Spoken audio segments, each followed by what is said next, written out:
I kind of want to shift to marketing. You guys have done an unbelievable job marketing and generating leads to grow your business. Just talk overall marketing strategy, how you guys handle marketing and how you think about it. Yeah, for sure. I'm not involved in the day-to-day marketing. I'm in around it and I collaborate with the team. So I'll probably be more vague with my statements here since I'm not involved in the overarching strategy. But, going back to 20 years ago, I remember Amanda, she's still with us today as our VP of marketing. She's on the billboards? Yep, she's on the billboards, blonde on the billboards. But she walked into my dad's office and I think convinced him to run the first TV commercial. I think he thought it was a crazy idea at the time.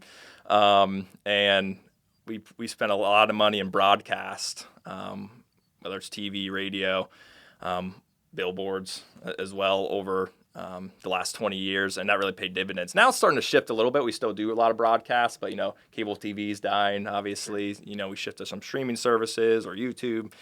But, digital is a big segment for us there. And whether that's playing on Google or the other avenues, that's been a lot of the evolution of the strategy probably over the past decade. You guys generate so many marketed leads. You one time told us some of the stats on marketed leads, and we were like blown away. I think you generated more marketing leads in like one day than we generated in like 8 months one time. So I'm just curious how, and when I say marketed leads, I mean HVAC, direct marketed leads, not turnovers. Mm-hmm.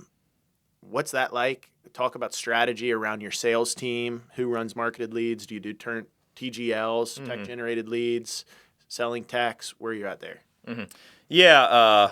You're always blown away, but I'm always like, how can we get more leads? Everybody wants more leads. And so we're always asking ourselves that question too. But yeah, we've always been very heavy on marketing, free estimate for system replacement. And I think we're best in class at generating those leads. And before this year, we actually had a mixed model where we had comfort consultants who'd run all the marketed leads. But then we had all of our service techs operating under a selling tech model where they would go into the diagnostic or maintenance visit. And if it turned into an opportunity, would prepare the estimate, give the presentation, close the sale, do the work order, and button it up and go from there. But we actually shifted only less than 45 days ago to a turned lead model. Yeah. And so things are evolving for us there. We thought it was going to be we know it's a little bit more simple for the tech. A service tech has a lot of responsibilities already. Mm-hmm. Teaching them to do sales on top of being a service tech was difficult, where now they just have to turn the lead. But now we have a team of consultants who runs marketed leads, and then we have a team of consultants who run those turned leads. You split them? Pretty well. They will support each other if there's overflow, but they are split. We feel it's a little bit different walking into a marketed lead than it is a turned lead, mostly at the meet and greet phase. Sure. But outside of that, it kind of transitions similarly. But that's the initial approach we've taken. Could change in the future. So what are the pros and cons? You've done both. So mm-hmm. What do you like about the turn model, and what mm-hmm. do you like about the selling tech model? Yeah, so I was a little resistant on going to a turn model for a couple years. Because being involved in service management was one of my earlier management roles in the company, and that was kind of my background when I was younger.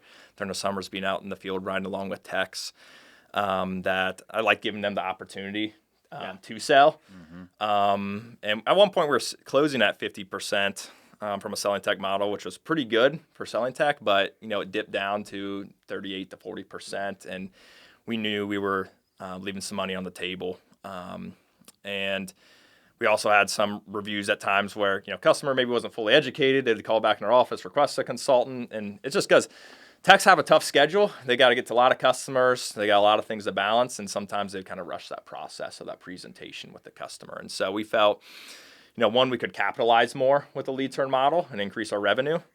And two, provide a better customer experience by educating them on all their options with a comfort advisor going out there. The cons on it is, it's kind of increased our cost of sale versus what we paid in a selling tech model compared to a lead turn.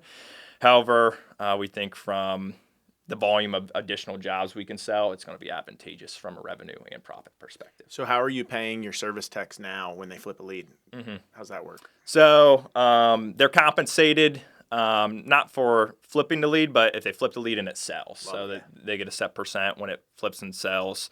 And then obviously the consultant gets a cut of that as well. Yeah, when we met on that trip, I think we were like, we're big on the turn model, as you know, kind of pure Nexstar purists, I guess. But so we're like, dude, you got to start doing the turn model. And you're like, man, we just have so many marketed leads. I don't know how I could ever staff. I don't know how I could ever staff enough sales guys for it. And we're like, holy cow, this It's a is good problem to insane. have.